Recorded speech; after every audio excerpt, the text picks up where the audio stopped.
we go. Good afternoon. Good afternoon. My name is Marion Dobbins, and I am here because Congressman Connolly has initiated a civil rights archive, Northern Virginia Civil Rights Archive, and that is to document the struggles and adversities that persons or African American residents experienced in Fairfax County and Prince William County, and it's to commemorate the 50th anniversary of the signing of the Civil Rights Act, which actually today is the 50th anniversary of that signing of the Civil Rights Act. Right. So we are here with Ms. Henderson. I am so honored to have you here. I know you are a longtime resident of Falls Church, and you are willing to give us your collective memories of what it was like growing up here in Falls Church and going to James Lee Elementary School. So on behalf of Congressman Connolly, on behalf of George Mason University Folklife Program, and the Library of Congress and the libraries of Fairfax and Prince William County, I want to thank you for your participation. Thank you. Are you ready to get started? Yes. All right. So let's start with you giving us your full name and where you were born. Okay, my name is Juanita Marie Henderson Smith, and I was born at Freedman's Hospital in Washington, D.C., and stayed there for a few days and came to Falls Church.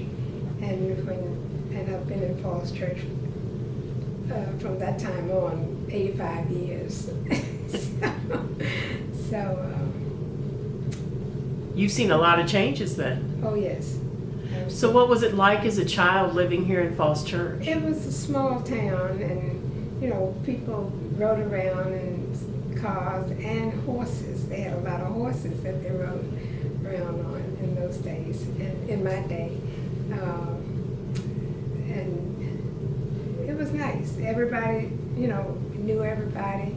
I remember when I got a job with NSA, the investigators came out, and everybody knew me by my nickname. Nobody knew me by my real name because it was like a family in Falls Church. All the store owners and everybody, everybody was nice. Everybody got along well. It was a nice place to live. Well, you told a story when we were talking about Brown's Hardware, Mr. Brown. Yes. Can you tell that story again? Yes, he was the nicest man going, and he had the only hardware store. Which is still in existence, right? Yes, his son, runs it at this time. And your grandfather, worked there. He was the delivery man for Brown's, and everybody was so nice. Everybody knew everybody. My mother grew up here, and she knew everybody, and everybody knew you by your first name, and this is so and so's daughter or son. It was a small town back in those days. So when you went into the store, he called you sister. Yes. Can you tell that story? Yes. My name is Juanita, but my brother called me sister. And the neighbors, all the friends around, everybody called me sister. So we'd go into Brown's Hardware, and Mr. Brown would say, "Well, good morning, Leon and Juanita." And he'd say, "Her name ain't no Juanita, her name is Sister." He was about 4 years old. And since everybody called me sister, he thought that was really my only name. So that's the way that went. And when I grew up, and the FBI did an investigation on me, and they told me that I would have to put sister on my records because a lot of people in my hometown did not know my name was Juanita. Now, didn't a white gentleman get upset because Mr. Brown called you sister? Yes, and he waited around for Mr. Brown to come back to his area, and he said, he kind of whispered to him, he said, "Why do you call her sister?" And he said, well, when they were little children, like 3 and 4 years old, they would come to the store, and I would say, "Good morning, Leon, and how are you, Juanita?" And he'd say, "Her name is not Juanita, her name is Sister." So everybody in the town, the FBI said everybody knew me as Sister. A lot of people didn't know I was Juanita. So anyhow, that's the way that goes. So when you were growing up in Falls Church, Did you go to the theaters at all or restaurants? No, they didn't have theaters. The theaters were segregated back in those days, and the restaurants, I don't remember, because my mother cooked so well that people would come from all over just to eat dinner at our house. And but it was okay. In the days it was segregated, but the people were nice. But there were still things that were segregated here. So now your ancestors your grandfather's Charles Lee, Charles Lee. and his Charles Lee's brother is James Lee, Yes. and we're filming this in James Lee Community Center. Yes. So talk a little bit about Charles Lee and James Well, Lee. they were brothers. They came here, and James Lee bought the property where the rec center is, and all the way across to the branch. And then on the other side, Charles Lee bought that property because he had, I forget how many children, but he bought enough property to give each one of his children a half-acre of land as they grew up. And his home place was there, and Alma Amica lives there now, in the area that was the home place. So all the relatives had the half acres of land, and I lived in that area too at this point. But a lot of people have sold out, and it's not, all family. It's halfway family, but not all family. So you're still living on the property that was Yes. once your grandfather's? Yes. That's Charles. amazing. Yeah. Now you tell a story about Charles and James going to register to vote? Yes, Charles Lee went to the county and registered to vote. I think it was in 1902. And he came back and told James Lee. So the next day, James Lee went out and registered to vote. And so they registered to vote back in 1903, I think it was. Okay. Fairfax County. And Fairfax County had a lot of records at one time. And I went to, I forget the name of the town, I think it was Warrenton.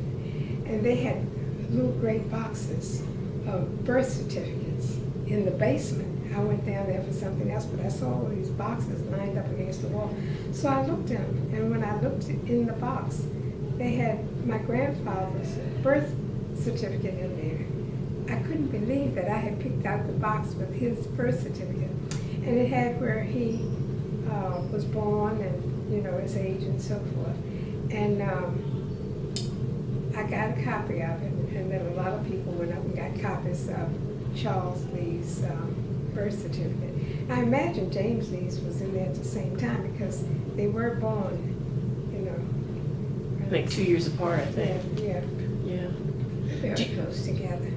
But anyhow, they had, but then the college students started coming in, stealing the birth certificates out of the boxes. So they had to pack them up, and I think they said they sent them to Richmond. They were long gray boxes with birth certificates. And I thought it was so nice that you could find something like that. And then with the college students stealing the birth certificates, they packed them up and sent them away. Mm-hmm. So, What kind of work did Charles and James Lee do when they came down here to Falls Church? I don't remember. Were they farmers? I don't remember what they did. So what kind of work did your mom and dad do?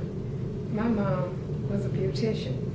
She had her own shop and everything. And my father was the head farmer at Matty Gunder's farm. So that's what they started off doing. Then when they built Jefferson Village, by my father being a bricklayer and a stonemason, he got a job there with Jefferson to build those houses in Jefferson Village. And my mother continued to be a beautician until she retired. And you attended school here in Falls Church? Yes, I attended school in Falls Church. And then I went to Francis Junior High in Washington, Cardozo in Washington, and Howard University in Washington. And what did you do at Howard University? What was your degree in? Oh,